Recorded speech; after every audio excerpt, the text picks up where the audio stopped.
Assalamualaikum warahmatullahi wabarakatuh.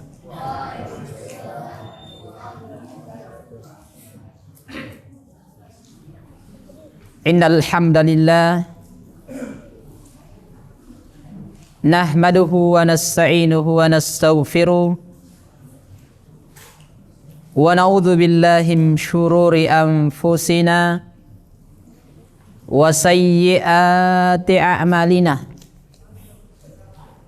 May yahdihillahu fala mudhillalah wa may yudlilhu fala hadiyalah.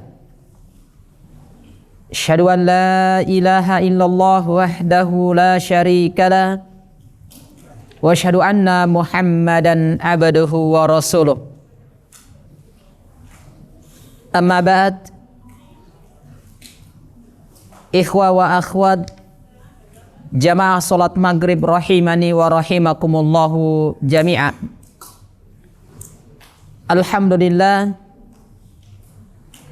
kita senantiasa memuji kepada Allah Subhanahu wa ta'ala yang terus memberikan nikmat demi nikmat kepada kita,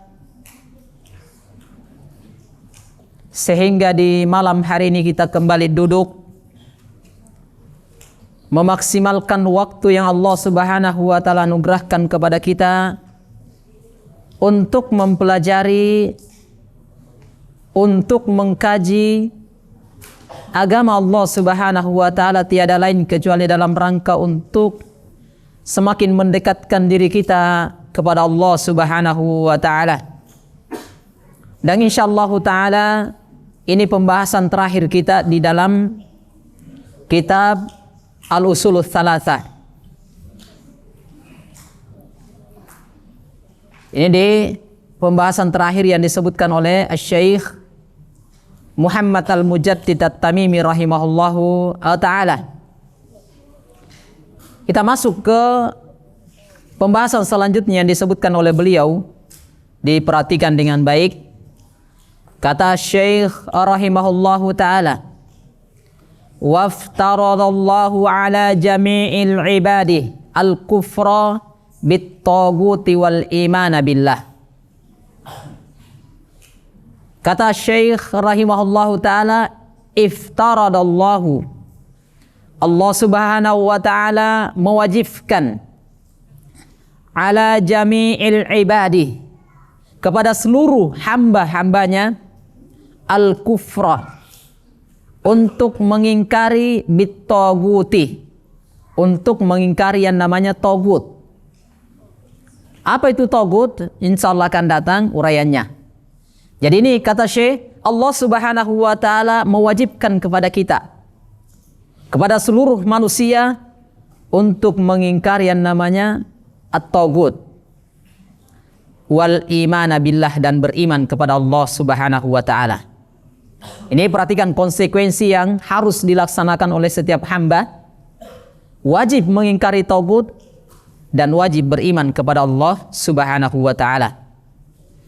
Qala al-Imam Ibnul Qayyim rahimahullahu ta'ala, seorang alim ulama kita namanya Imam Ibnul Qayyim rahimahullahu ta'ala, beliau mengatakan at-tagutu, yang namanya tagut, kata beliau, ma tajawaza bihil abdu haddahu min ma'budin aw matbu'in aw muta'in. Kata beliau, at-tagut adalah ma tajawaza bihil abdu, adalah semua bentuk pelampauan batas seorang hamba kepada Allah Subhanahu wa ta'ala. Jadi ma tajawaza bihil abdu haddahu, jadi semua bentuk pelampauan batas seorang hamba kepada Allah Subhanahu wa ta'ala, min matbu'in, atau yang sebelumnya min ma'budin, dari penyembahan, au muta'in, atau matbu'in, yang diikuti, au muta'in, atau yang ditaati. Dia artinya di sini perhatikan jamaah, yang namanya tagut adalah di mana seorang hamba dia melampaui batas dalam sisi beribadah. Dia beribadah kepada sesuatu dalam keadaan dia melampaui batas, atau melampaui batas dari sisi diikuti, dia atau melampaui batas dari sisi ketaatan kepadanya. Inilah togut, kata Imam Ibnul Qayyim rahimahullahu ta'ala.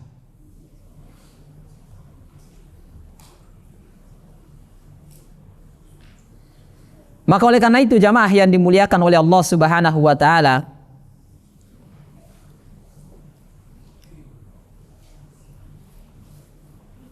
kata beliau, kalau diibaratkan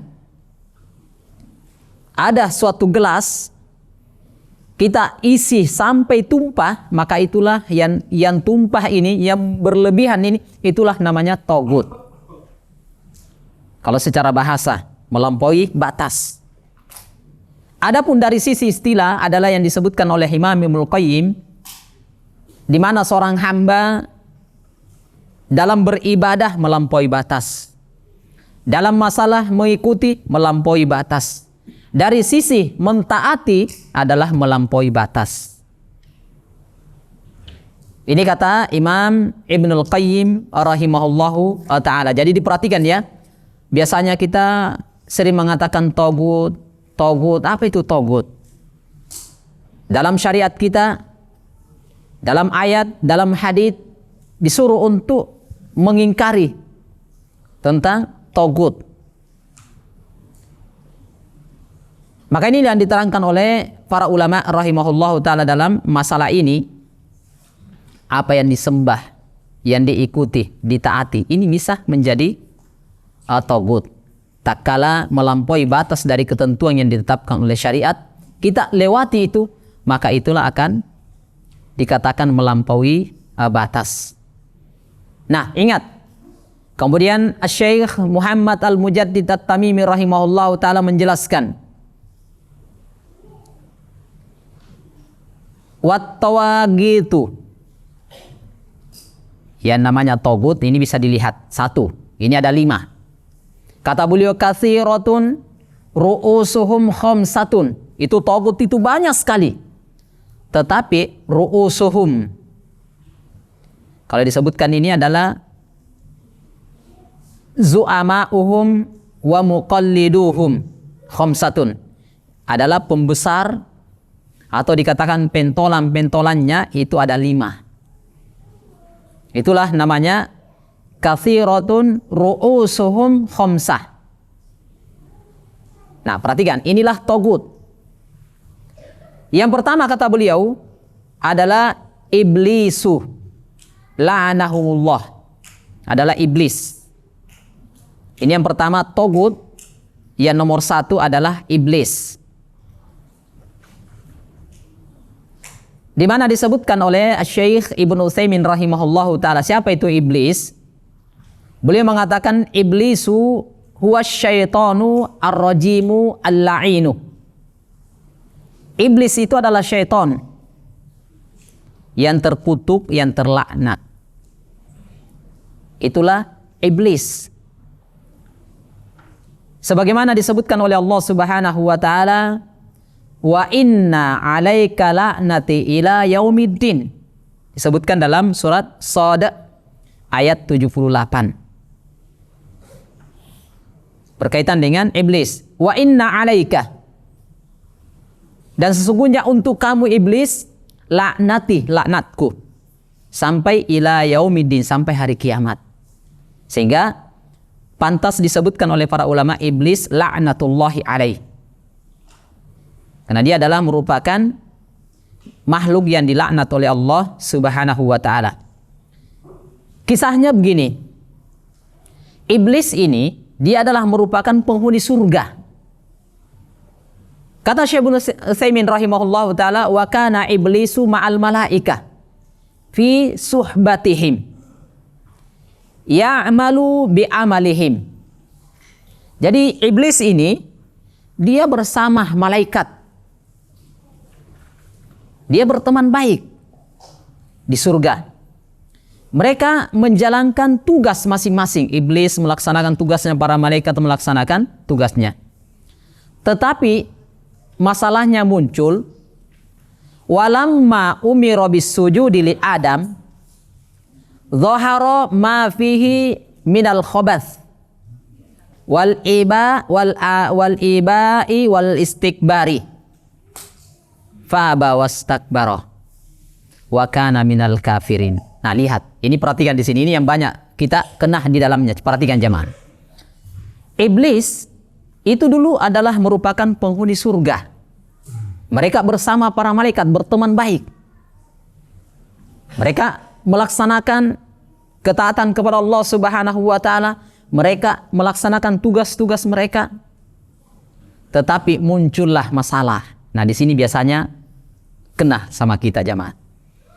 Walamma umira bis-sujudi li Adam, tatkala Allah Subhanahu wa taala memerintahkan sujud kepada Adam. Kisahnya itu bisa dilihat dalam surat Al-Baqarah. Maka ketika iblis disuruh untuk sujud kepada Adam, maka dhahara ma fihi minal khabath wal iba wal istikbar. Nah, di sini akan nampak muncullah dari diri iblis ini sifat yang buruk,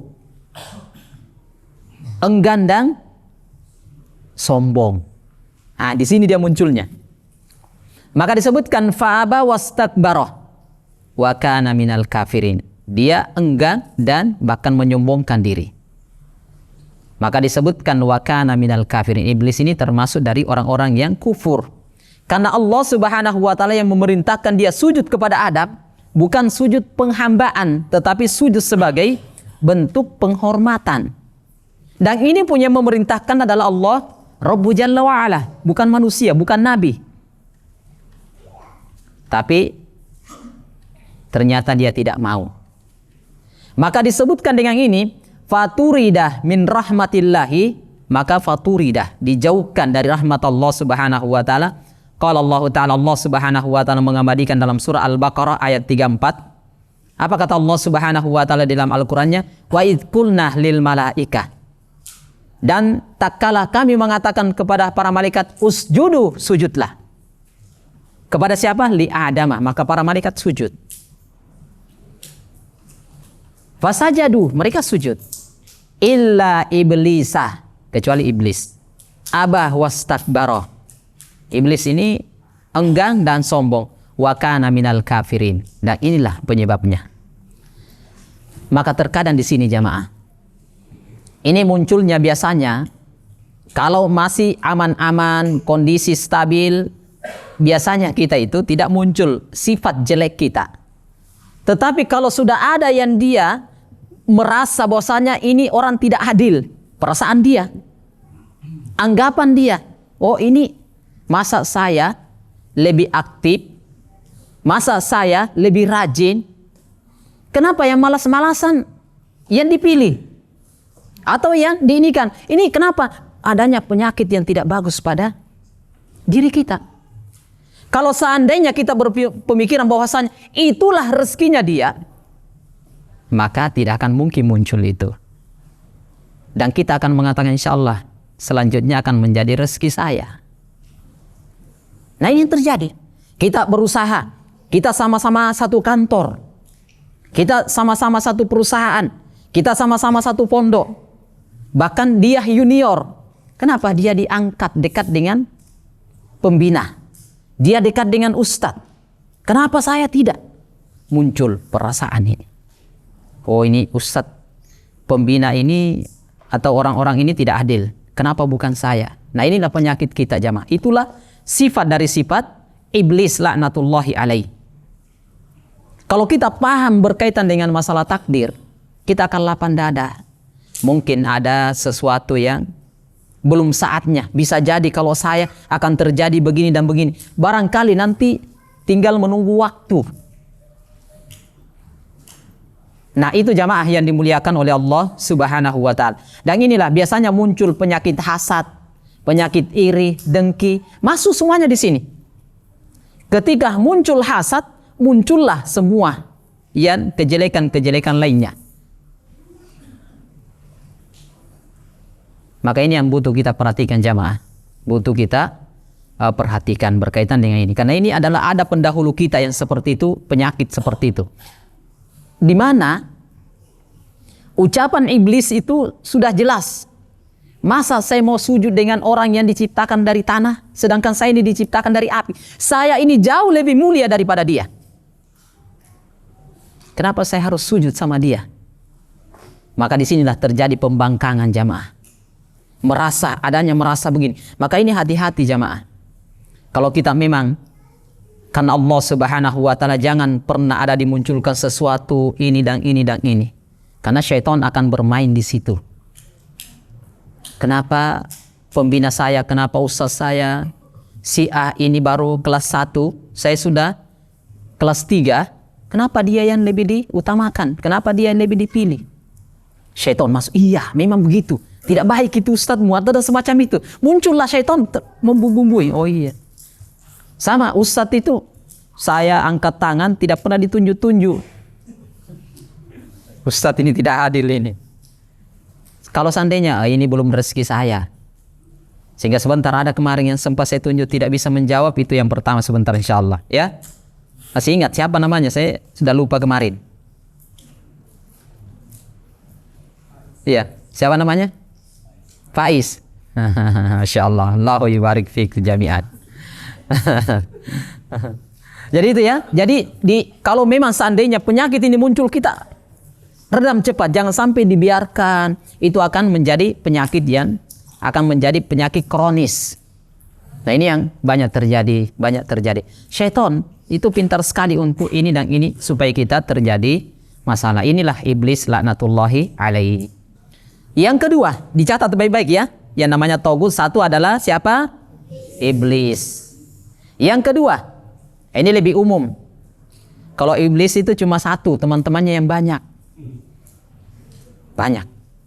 Yang kedua adalah waman ubidah wa huwa radin. Orang yang disembah dan dia ridho. Itu juga togut. Dia disembah dan ridho. Nah ini nih. Dia disembah dan ridho. Adapun orang yang disembah tapi tidak ridho, maka itu bukan togut. Jadi perhatikan ya, seperti ada orang soleh, seperti kisah pada Nabi Nuh, ada 5 orang soleh yang disembah. Ini apakah mereka togut? Bukan. Mereka tidak ridho. Jadi tidak semua yang disembah itu adalah togut, tidak. Tapi yang disembah tapi dia ridho disembah. Nah itulah togut yang kedua.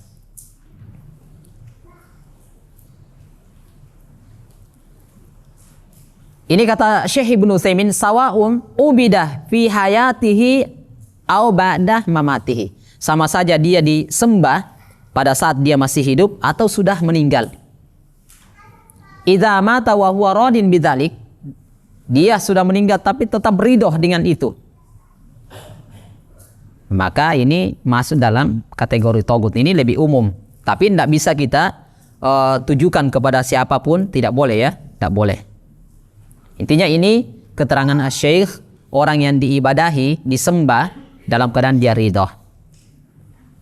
Padahal yang berhak disembah hanya Allah Subhanahu wa Ta'ala. Nah, ini. Yang ketiga adalah waman da'an nasa ila ibadati nafsihi.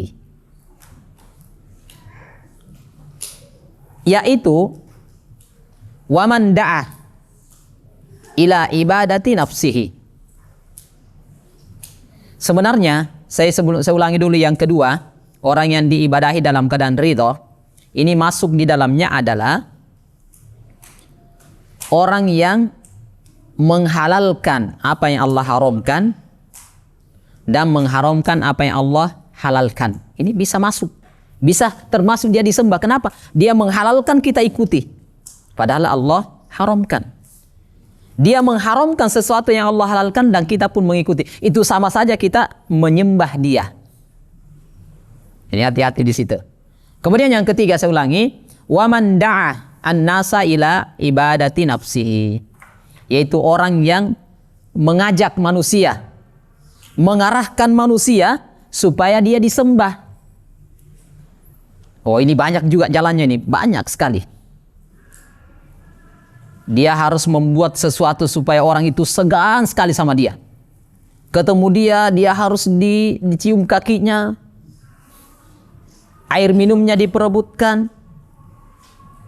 Wah, ini hati-hati di sini. Ini karena dia memang sengaja membuat sesuatu seakan-akan dia akan disembah supaya manusia itu menyembah dia. Dia mengarahkan bagaimana caranya.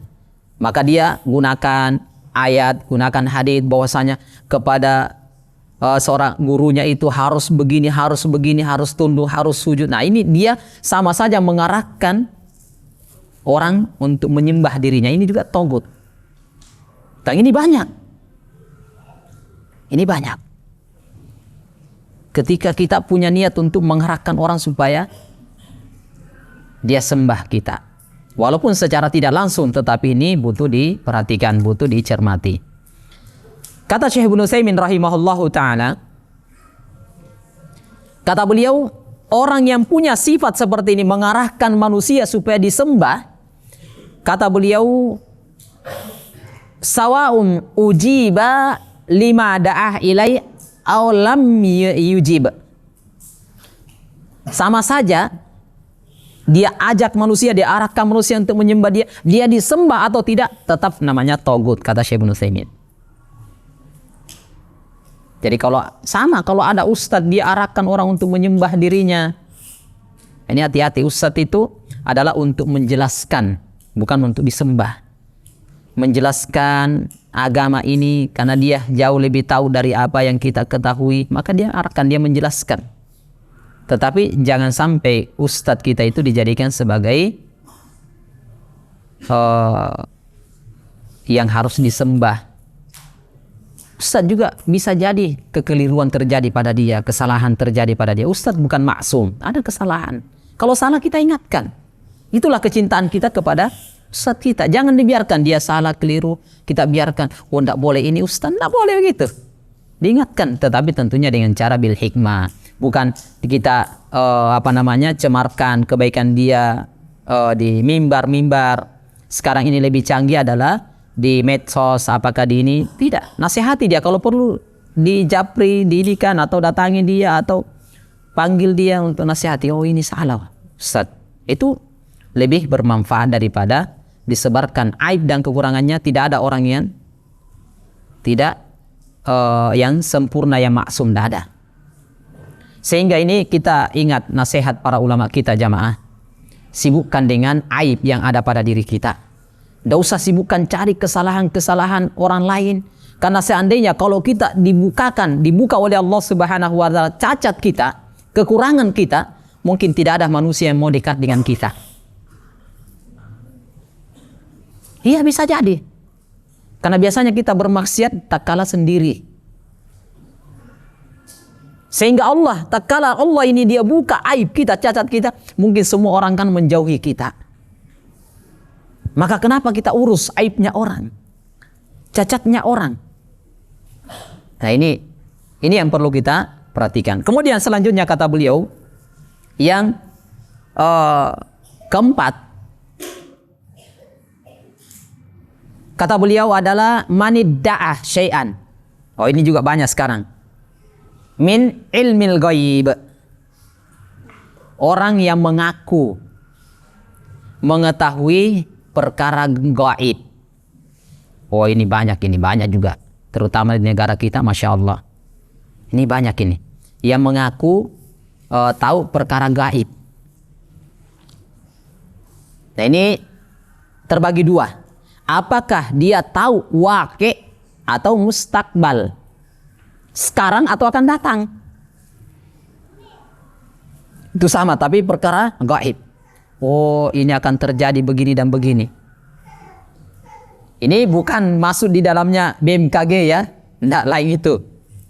Kalau itu memang dia melakukan penelitian. Kalau ini orang biasa, tidak punya alat, tidak punya ini. Kalau kayak BMKG memang dia punya alat untuk mendeteksi akan terjadi gempa, terjadi begini, iya. Tapi ini tidak. Kita hidup sama-sama bersampingan, kita tahu Orangnya begini-begini, tapi kenapa dia tahu perkara gaib? Nah ini nih masuk. Jadi orang yang mengaku tahu perkara gaib. Tapi, Pak Ustadz, betul. Dia sebutkan itu tetangga yang sakit, besok itu meninggal. Ternyata betul. Perhatikan, nyata ini. Nah ini nih, perhatikan. Kata beliau, faghaibul waqi' ini nisbi. Jadi dia mengetahui yang akan terjadi sekarang itu artinya relatif, nisbi. Yakunu li syahsin ma'luman wa li akhir majhulan. Nah, bisa ada orang tahu, sebagiannya tidak. Ini kenapa dia tahu, seperti dukun, paranormal dan yang semisal dengan itu, dia tahu akan terjadi sekarang begini-begini. Itu memang karena dia kerjasama dengan syaitan. Itu sehingga ya sebagiannya tahu, yang lainnya tidak. Nah, itu memang ini masuk dalam yang namanya waqi'. Yang kedua adalah namanya wa ghaibul mustaqbal. Dia perkara gaib yang akan datang, tapi ini hakiki. Artinya kata beliau, la yakunu ma'luman li ahadin illallah wahdah. Ini tidak ada yang tahu kecuali Allah. Jadi akan terjadi begini dan begini, akan terjadi begini dan begini. Dia tahu nanti akan begini dan begini. Ini sebenarnya tidak ada yang tahu kecuali Allah Subhanahu wa ta'ala. Kecuali Allah Subhanahu wa ta'ala. Ini tidak boleh manusia-manusia mengaku dengan ini. Karena itu bukan bagiannya, bukan ranahnya dia. Itu yang keempat. Yang kelima adalah waman hakama bi ghairi ma anzalallah. Orang yang berhukum selain apa yang Allah Subhanahu wa ta'ala turunkan.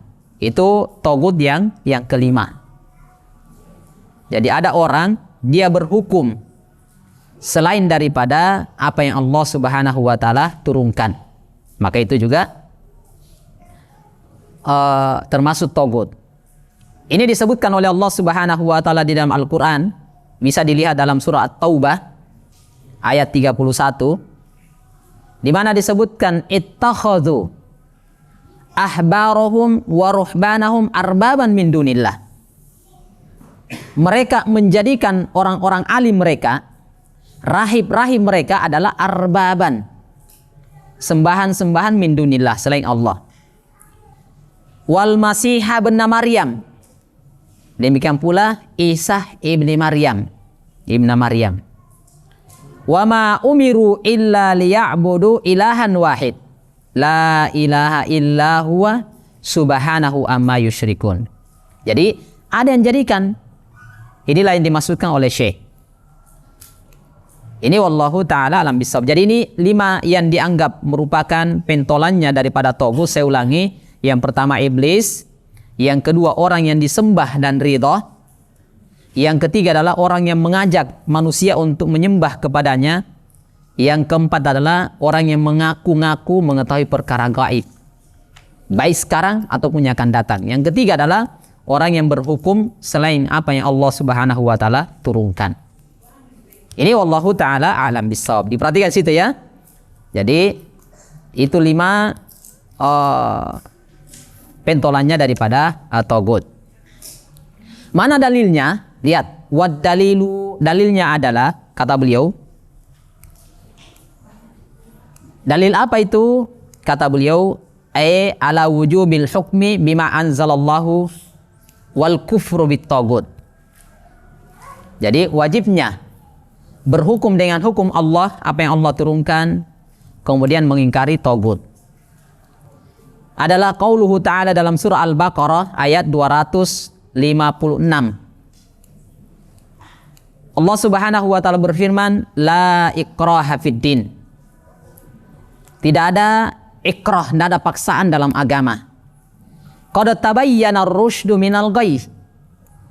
Sudah jelas ar-rusyd, petunjuk dari al-ghayy, yaitu kejelekan, kesesatan dan dosa dan maksiat. Maka famay yakfur bit taguti, nah ini disebutkan famay yakfur bit tagut wa yu'min billah faqad istamsaka bil urwatil wuthqa. Maka dia telah berpegang teguh dengan tali yang sangat kuat. Nah, lihat di sini. La ikraha fiddin, tidak ada paksaan dalam agama, tidak ada. Kenapa? Sudah jelas. Ini jalan kejelekan. Ini jalan-jalan kebaikan, maka tempuhlah jalan yang kebaikan, jangan tempuh jalan-jalan yang jelek. Kemudian yang kedua adalah wayakfuru bit togut, mengingkari yang namanya togut. Kalau mengingkari togut berarti harus beriman kepada Allah Subhanahu wa ta'ala. Maka kapan ini terjadi? Maka itulah faqadistamsaka bil urwatil wuthqa. Maka dia telah berpegang teguh dengan tali agama yang kuat. Ini wallahu ta'ala a'lam bissawab. Kata beliau, wa hadza ma'na la ilaha illallah. Itulah makna la ilaha illallah.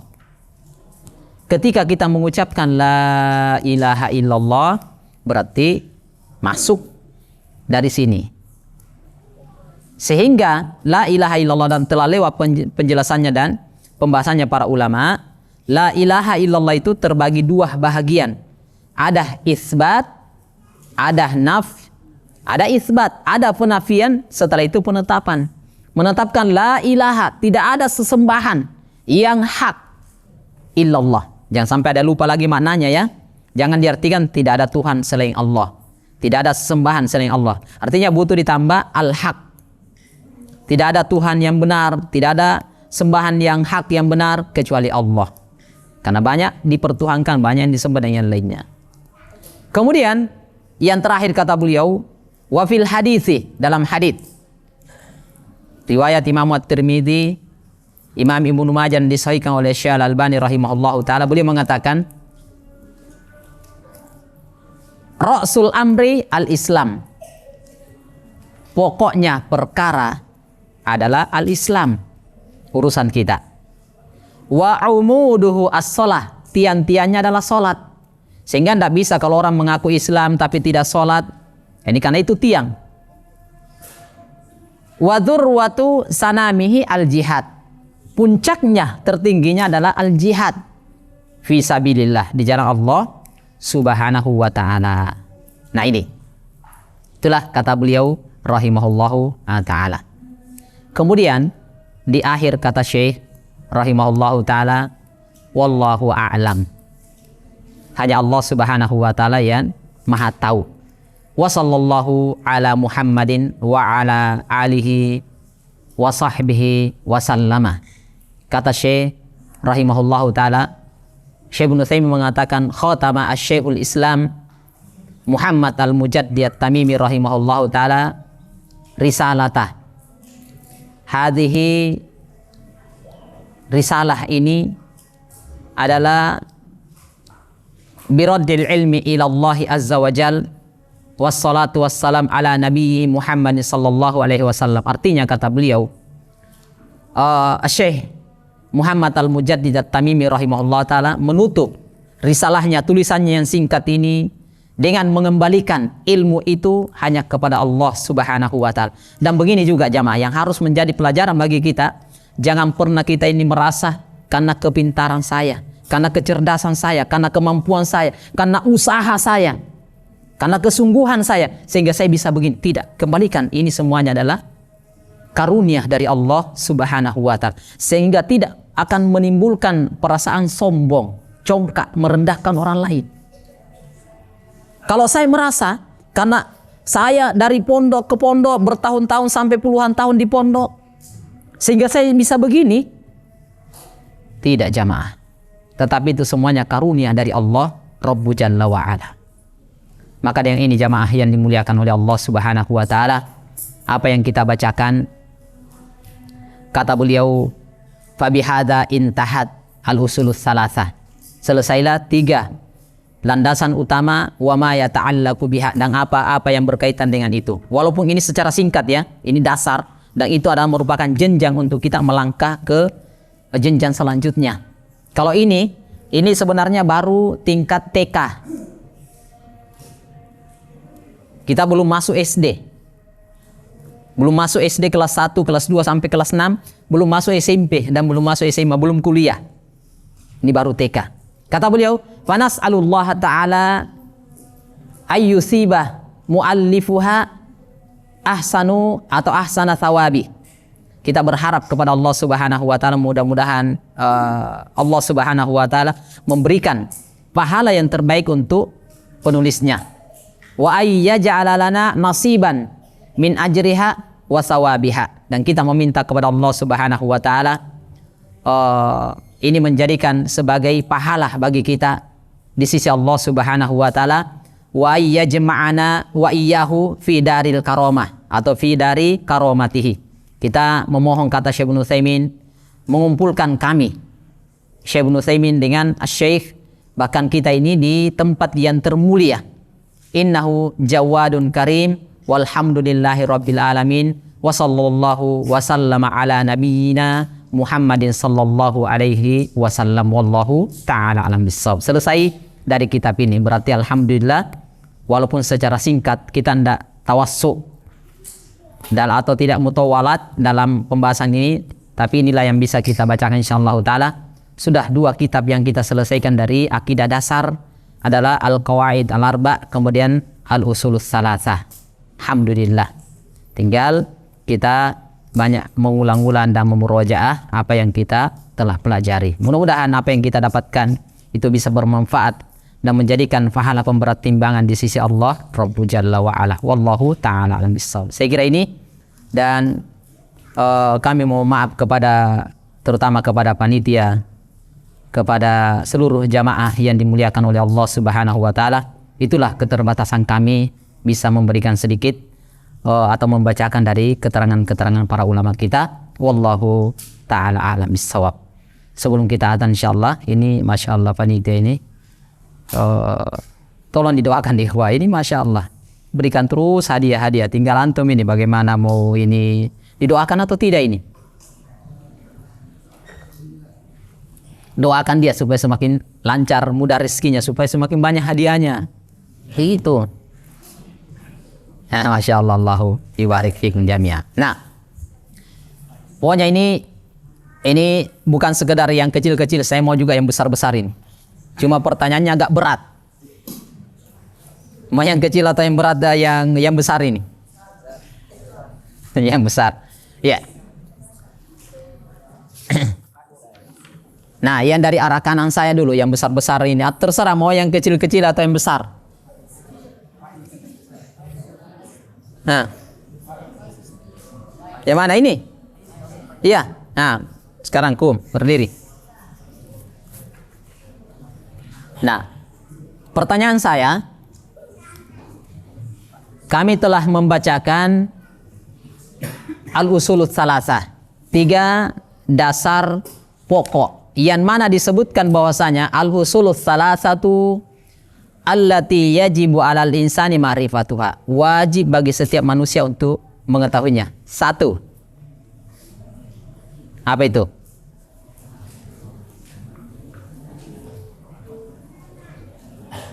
Setiap orang harus mengetahui ini, tidak boleh tidak. 1. Mengenal Islam. 6. 2. Mengenal Allah, ma'rifatullah. 3. Mengenal Nabi Muhammad sallallahu alaihi wasallam. Masya Allah, barakallahu fiik. Masya Allah. Fadal. Hampir tidak dapat, kalau tidak tahu ini tidak bekasi. Nah, barakallahu fiik. Yang kedua. Mana? Siapa yang belum? Mana Faiz? Ini. Mana ini atau yang ini? Oh, ini. Sekarang ini saya kasih soal yang sulit. Ustadz sebutkan tadi ada 5 pentolannya togut. Sebutkan 1 sampai 5. Iblis. Kedua. Orang yang disembah lalu ia ridho. 3. Orang yang mengajak manusia agar dia disembah. Masya Allah, orang yang mengajak manusia supaya disembah. 4. Orang yang mengaku mengetahui perkara yang baik. Terus yang kelima, terakhir nih sedikit-sedikit nih, kalau tidak dapat ini yang kelima. Orang yang berhukum daripada apa yang Allah turunkan. Yang selain apa yang Allah turunkan. Coba diulangi. Iblis.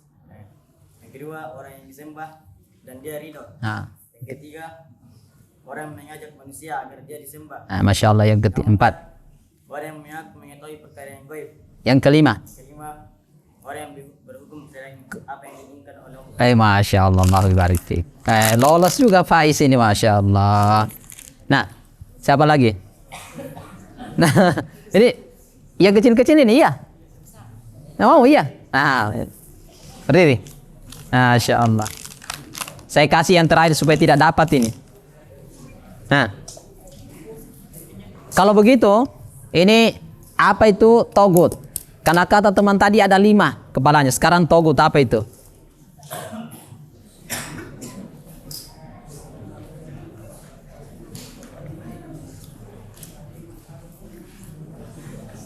Apa itu? Ayo.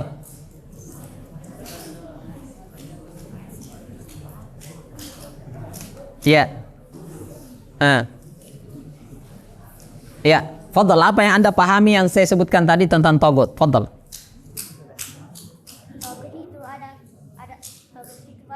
Sudah, itu sudah. Arti, tapi pengertiannya apa itu togut?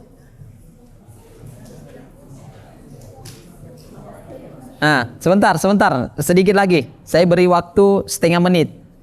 Ayo, apa itu togut? Jadi, apa yang